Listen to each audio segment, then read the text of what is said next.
Les nôtres, là où nous on utilise des tracteurs, eux utilisent des hélicoptères ou des avions, tout comme celui-ci, un avion parmi d'autres spécialement dessiné. Ce petit bonheur, on l'a vu, hein, propulsion électrique, et quand je dis propulsion, pour une fois, le terme est parfaitement échu. En ce sens que, oui, on dit propulsion électrique, thermique, ouais, mais dans radiocommandé, c'est pas si vieux que ça. Hein. Bon, évidemment, à l'époque, c'était encore des moteurs thermiques.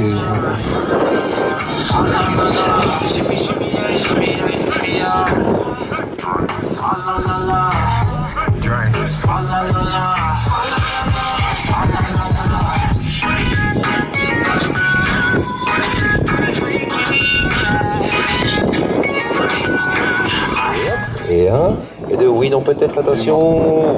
Ouais. Une cabine de pilotage monoplace est assez haut sur pattes, c'est forcément l'expression, et qui est pressurisée, alors que l'avion est censé passer sa vie au ras du sol. Et oui, pour une raison simple, c'est que c'est un avion agricole.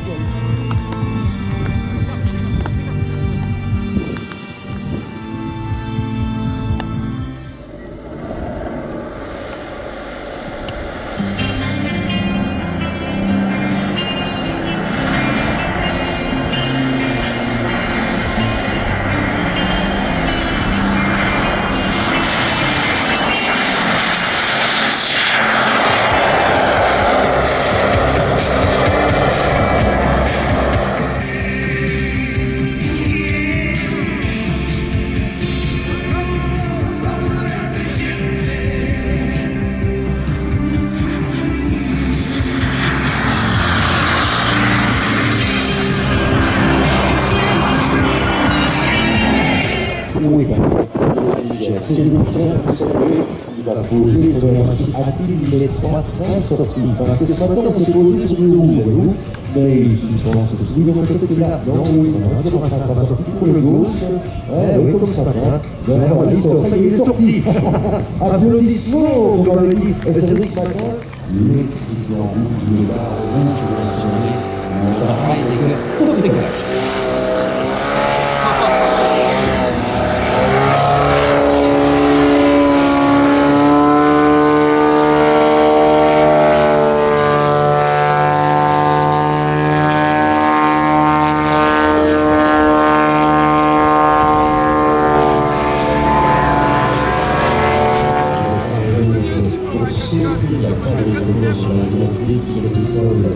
C'est l'une des conditions les plus défavorables de Jésus pour cet avion, mais c'est véritablement. Regardez, on a des machines en douceur, tout doucement, on s'approche.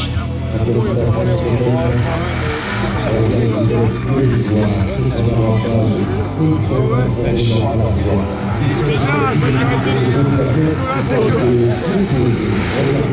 Regardez ça, est-ce que c'est le place? Oui, oui, c'est magnifique, extraordinaire. Rappelez-vous, si vous avez l'autre nom de l'édition précédente, Là, pour le même vol, ça va le faire plutôt grave. Alors, évidemment, pour l'Eurosport, c'est celui qui a la décoration Tiger 8, flamboyante de Cédric, et puis Pierre qui a l'autre avion a une décoration un peu plus fantaisie, on va dire, quoique l'Eurosport en même temps, top décollage.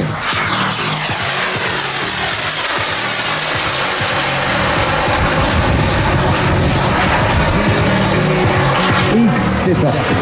À l'instar du Rafale, ces deux avions sont de géométrie dite canard. Alors on a déjà évoqué avec le Delfino, rappelez-vous, la configuration des autres, quoique toujours dans la configuration Delta avec plan canard, c'est surtout un monoréacteur, donc c'est facile de ne loger qu'un seul réacteur dans le popotin de la machine, et c'est quelque chose encore une fois de différent des autres. Donc voilà pourquoi, eh bien je vous le disais, nouveauté 2010 que c'est étonnant, Chengdu J10 et qui plus est, cerise sur le gâteau, non pas un, mais deux jets en vol en même temps, regardez ça.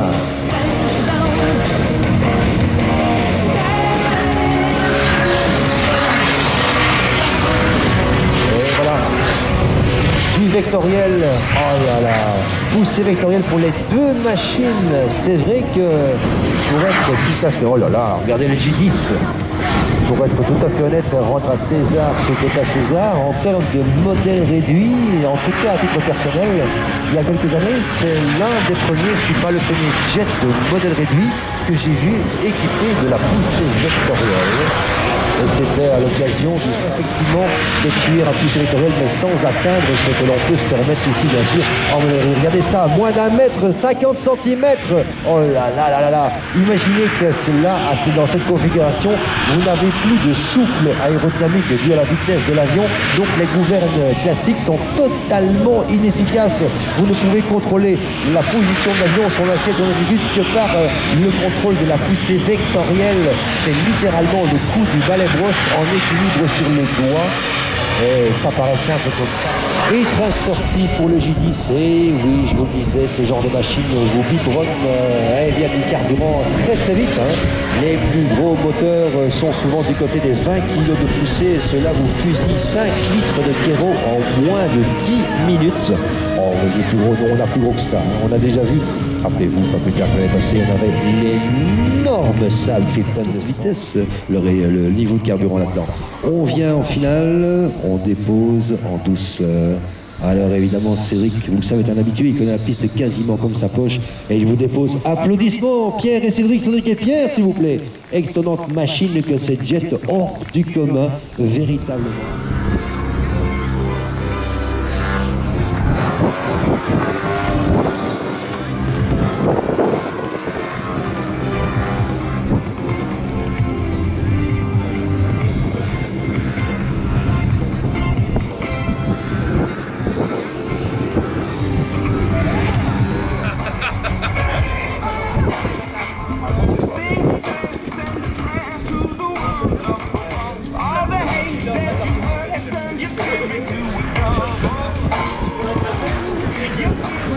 Puisque tout est informatisé des jours, et puis d'autres carrément, bien, ils prennent leur smartphone, au risque de ton téléphone pendant ce temps-là, pour nous fournir la musique qui va bien, et c'est le cas ici, avec cet extrait qui se pose fumigène à l'hiver, c'est joli.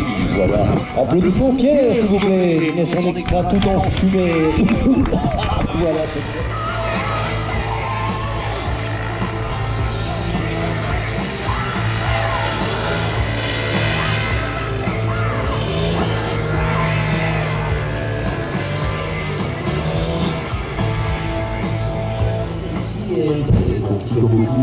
quand on y vient une fois, on y revient alors il y a l'autre.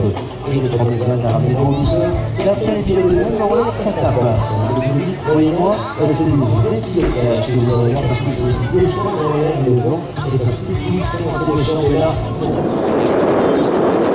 Et puis il y a un observateur pour voir un petit peu où c'est tombé les objets ennemis. Ah oui, il y a comme ça.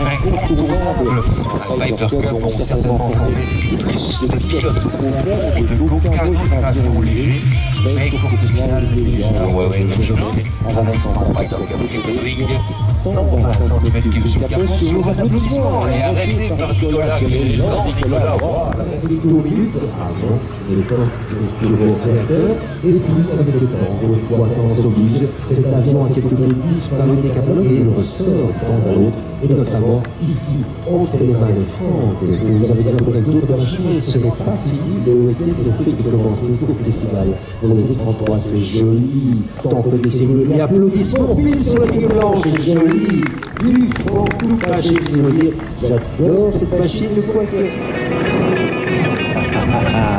Jeune dans ses œuvres, s'il vous plaît, avec entre ses mains un avion qui a été champion de Belgique.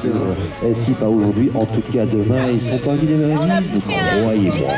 Ah, dit-on. Eh bien, l'extra de voltige, vous voyez, c'est ça, ces pilotes, on leur met n'importe quel morceau de musique et ça part dessus.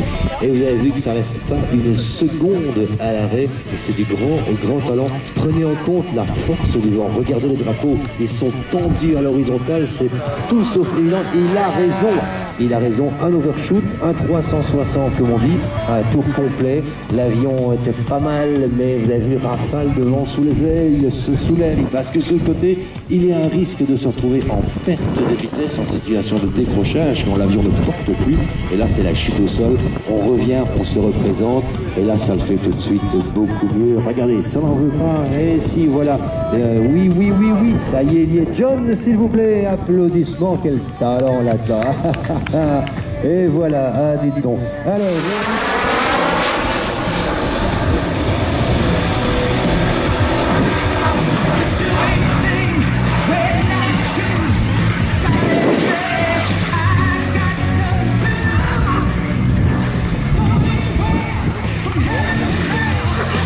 Et encore une fois la propos musicale de Christophe avec une fois plus la BO, la bande originale du film Iron Eagle, l'aigle de fer, un petit peu contemporain du fameux Top Gun, sans en avoir l'aura bien sûr, mais là encore un film qui parle d'aviation américaine, même si là-bas le film parlait des F-16, et ça c'est le F-15.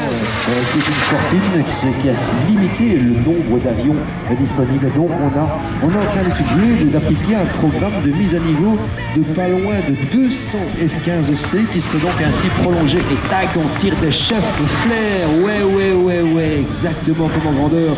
Quand on tire, eh bien, c'est l'heure thermique destinée à perturber les détecteurs infrarouges des missiles dans le dos. Et puis la verrière qui va s'ouvrir, exactement comme le font les pilotes au roulage.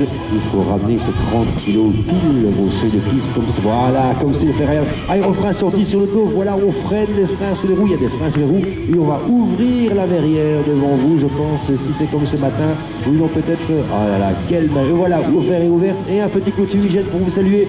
Bien évidemment, les feux de position, les feux d'atterrissage, tout est reproduit en 8 à 10 minutes maximum. Mais là-dedans, eh bien, le pilote doit pouvoir faire tout son talent dans deux parties du vol. La première, ce sont des figures à base de stationnaire. Donc, il y a un grand carré matérialisé au sol.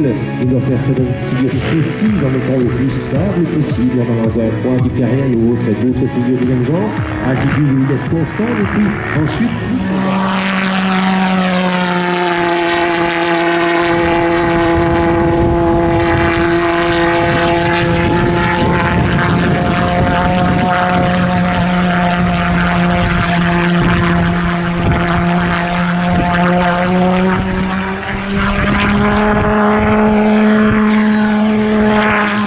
déverse avant de se poser, parce que là, il vaut mieux alléger la machine. Eh bien, la SW15 fait partie des premières machines qui ont pu être équipées, en tout cas ses successeurs, le 19 de ballast, ici avec Jean-François Commande qui le dépose sous vos applaudissements dans une seconde, mais ça n'en finit pas de vouloir voler, et ça n'en finit pas de vouloir voler, et ça se pose quand même. Jean-François, s'il vous plaît, avec la SW15 et sa faiblesse anglais et les P-47 Thunderbolt, comme celui-ci américain, pour aller attaquer jour après jour, heure après heure, parfois jusqu'à 5 missions par jour, eh bien ces fameux renforts qui montaient du front. Alors voilà, on aligne ce P-47, celui-ci n'a pas de décoration, des débarquements, mais peu importe. Et celui-là, on va se le faire en musique avec la bande sonore que vous aurez demain dans les oreilles, top décollage, le final. C'est nous qui brisons les barreaux des prisons pour nos frères. La haine à nos trousses, c'est la faim qui nous pousse la misère. Il y a des pays où les gens prennent des lits, font des rêves.